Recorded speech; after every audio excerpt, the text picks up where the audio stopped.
নমস্কাৰ এই মুহূৰ্তত টাইপৰ আজি দুপৰীয়া কেইবাটাও গুৰুত্বপূৰ্ণ খবৰ আৰু এনেধৰণৰ খবৰসমূহ চাবলৈ চেনেলটো ছাবস্ক্ৰাইব কৰি ভিডিঅ'টো এটা লাইক কৰি দিব লৈছোঁ। আজি দুপৰীয়াৰ প্ৰথমটো খবৰ, নলবাৰী আছু নেতা মাধুৰ্য বৰ্মনৰ হত্যাকাৰী ৰছ আলীৰ পৰিয়ালক এগৰীয়া কৰিছে ৰাইজে। ৰছ আলীৰ জানাজাত অংশ নোলোৱাৰ সিদ্ধান্ত লৈছে 5খন খৈ গাঁৱৰ মুছলমান ৰাইজে। তেখেতৰ অন্তিম সংস্কাৰ নকৰে বুলি এনেধৰণে দাবী উত্থাপিত কৰিছে মুছলমান ৰাইজে। 5খন গাঁৱৰ এগৰীয়া কৰিব বুলি ৰাইজে মন্তব্য কৰিছে। ৰছ আলীৰ পৰিয়ালক কেতিয়া এগৰীয়া কৰিব? ৰাজহুৱা কবৰস্থানতো কবৰ দিবলৈ নিদিয়াৰ সিদ্ধান্ত লৈছে গাঁওবাসীয়ে। সম্প্ৰতি মৰ্গত ৰখা হৈছে দ্বিতীয় অভিযুক্তৰ মৃতদেহ। নলবাৰী আছু নেতা মাধুৰ্য বৰ্মনৰ হত্যাকাৰী ৰছ আলীৰ পৰিয়ালক এগৰীয়া কৰিছে নলবাৰীৰ 5খন গাঁৱে। নলবাৰীৰ 5খন খৈ গাঁৱে তেখেতসকলৰ মছজিদৰ ইমাম চাহেবে ঘোষণা কৰি দিছে যে তেখেতৰ জানাজা সম্পন্ন নকৰে, অৰ্থাৎ অন্তিম সংস্কাৰবোৰ নকৰে। এতিয়া মৃত ৰছ আলীক আৰক্ষীয়ে এনকাউণ্টাৰ কৰি তেখেতক হত্যা কৰিছে। এনেকুৱা অপৰাধীক আৰক্ষীৰ প্ৰশাসনক ধন্যবাদ জ্ঞাপন কৰিছে নলবাৰীৰ সকলো ৰাইজে। নলবাৰী আছু নেতা আৰু নলবাৰীৰ সকলো মুছলমান তথা সকলো হিন্দু সম্প্ৰদায়ৰ লোকে নলবাৰী আৰক্ষী প্ৰশাসনক ধন্যবাদ জ্ঞাপন কৰিছে, কিয়নো এনেধৰণৰ অভিযুক্তক এনকাউণ্টাৰ কৰিছে। দিব লৈছোঁ অন্য এটা খবৰ, কেতবোৰ মৌলানাই গৰুক ৰাষ্ট্ৰীয় পশু বুলি ঘোষণা কৰিব লাগে বুলি দাবী উত্থাপিত কৰে, কিন্তু তেওঁলোকক আমি এনেধৰণে কওঁ যে গৰু আমাৰ মাতা হয়, মাতৃক পশু কেনেকৈ ক'ম আমি? তোমালোকৰ বাবে পশু হয়, কিন্তু আমালোকৰ বাবে বুদ্ধি পশু।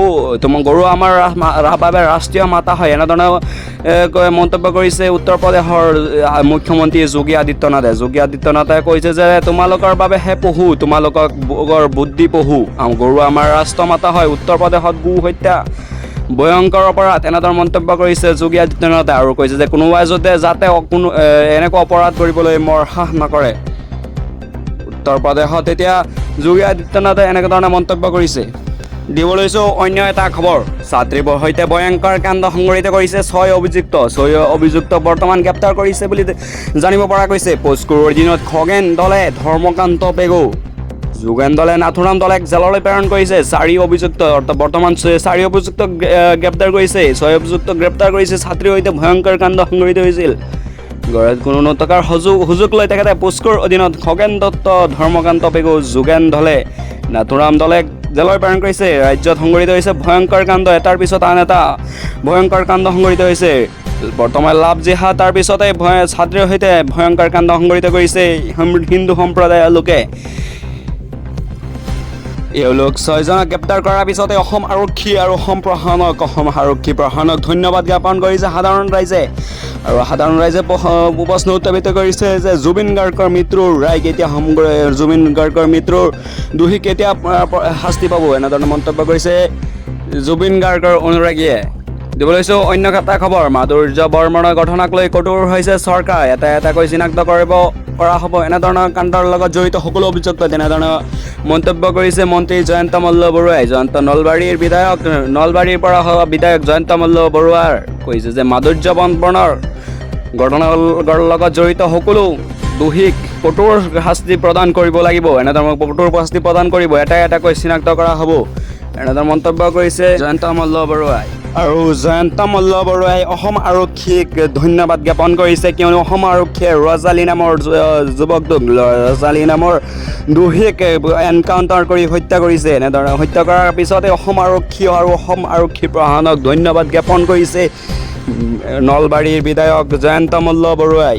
দিব লৈছোঁ অন্য এটা খবৰ, অসম যুৱ মৰ্চাৰ চিতু বৰুৱাই মিয়াৰ বিৰুদ্ধে সৰব হৈ পৰিছে। এনেকুৱা ধৰণৰ অপৰাধ কাণ্ড, এনেকুৱা ধৰণৰ লাভ জিহাদ সংঘটিত হোৱাৰ পিছতেই চিতু বৰুৱাকে ধৰি শৃংখল চলিহাকে ধৰি আৰু অসমৰ বিভিন্ন যুৱ মৰ্চা, মুক্তি মৰ্চা আৰু অসম ছাত্ৰ সন্থাকে ধৰি সকলোৱে যুদ্ধত নামিব। সকলোৱে মিয়াৰ বিৰুদ্ধে সৰব হৈ পৰিছে, কিয়নো ৰাজ্যত সংঘটিত হৈছিল লাভ জিহাদৰ নিচিনা ঘটনা আৰু দৰ্শনমূলক কামৰ অপৰাধ সংঘটিত হৈছে। মিয়াৰ বিৰুদ্ধে মুঠৰ ওপৰত সৰব হৈ পৰিছে। মুঠৰ ওপৰত মিয়াক এইবাৰ অসমৰ পৰা বেদখলমুক্ত কৰিব অসমীয়া যুৱ মৰ্চাকে ধৰি তেখেতসকলে সংবাদমেল পাতি তেখেতসকলে মন্তব্য কৰিছে যে এইবাৰ জংগী আন্দোলনত নামিব তেখেতসকলে। এনেকুৱা ধৰণৰ মন্তব্য কৰিছে চিতু বৰুৱা আৰু শৃংখল চলিহা এনেধৰণৰ মন্তব্য কৰিছে বুলি জানিব পৰা গৈছে বৰ্তমানলৈকে।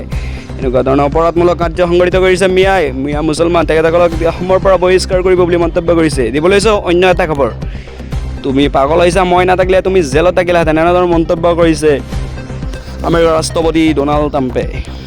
হিজবুল্লাৰ প্ৰসংগত ইজৰাইলৰ প্ৰধানমন্ত্ৰী বেঞ্জামিন নেতান্যাহুক কৰ্তনা কৰিছে ডনাল্ড ট্ৰাম্পে। ডনাল্ড ট্ৰাম্পৰ কৰ্তনা কৰিছে যে, মন্তব্য কৰিছে যে তুমি পাগল হৈছা চাগে, মই নাথাকিলে তুমি জেলত থাকিলাহেঁতেন, কিয়নো মই তোমাক সহায় কৰিছোঁ বাবে তুমি বাচি আছা, এনেধৰণৰ মন্তব্য কৰিছে আমেৰিকাৰ ৰাষ্ট্ৰপতি ডনাল্ড ট্ৰাম্পে। ডনাল্ড ট্ৰাম্পে কৈছে যে তোমাক কেতিয়া ইৰাণে ধ্বংস কৰি দিলেহেঁতেন, মই যদি তোমালোকৰ সহযোগিতাত নাথাকিলোহেঁতেন, এনেধৰণৰ মন্তব্য কৰিছে ডনাল্ড ট্ৰাম্পে।